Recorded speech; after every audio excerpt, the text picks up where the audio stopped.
So, I don't know yet if the solution worked and if the car is going to start, but I think we'll check that together. Hi everybody, all my followers, welcome to another video.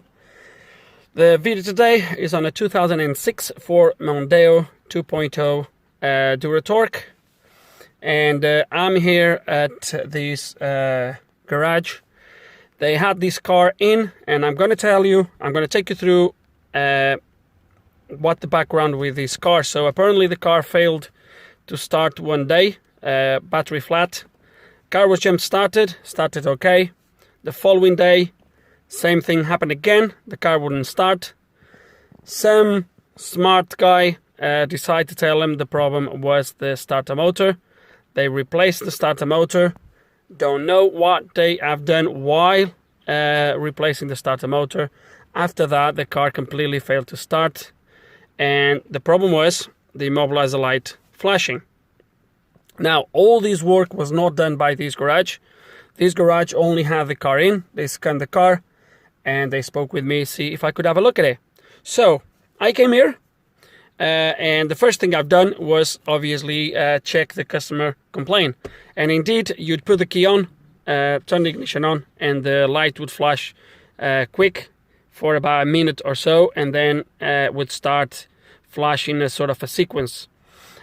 Which that can, if you know the codes, how many times the light blinks, etc, etc, there is a kind of a list that tells you what the problem might be. Anyway, because I had the scanner, I immediately scanned the car, and this was my codes. I'm going to show you. Where is my PCM?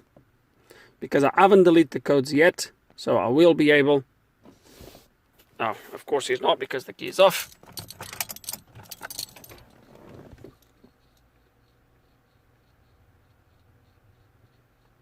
Let's try again.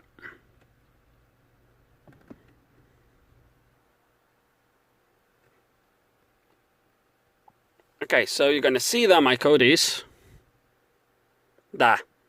Okay. B1601. Now, what I've done after this was I came special functions, passive anti-theft functions, and then I did ignition key programming. At this point, the tool asked me to turn ignition off, insert an unprogrammed key, turn ignition on, and press OK. Obviously, I don't have a blank chip, so I've used the one that's on the key. That's all I've done. But it seems it didn't give me any feedback. I just pressed OK, and after that, as you can see now, my light is not blinking anymore. So I'm going to turn the key off, and obviously I have the key blinking, which is normal. When I turn my key on, the key goes on, and that goes off, which I believe is what's supposed to do. Believe me or not, I haven't tried to crank the car yet. I'm just going to do it now, and fingers crossed it will start. Let's see what happens. There we go. Nice and simple, really good, really quick. It programmed the transponder that has been already programmed into the car, and it looks like either while they were changing the starter motor, they might shorted something, I don't know, or that while the battery was flat, the immobiliser system just lost the key settings. Really nice, easy and quick. And that's it for this video, guys. Hope you enjoyed the video. Hope there's some information here you guys are going to find it useful. If you do have any questions, any comments, please put them below, and like always, thanks for watching.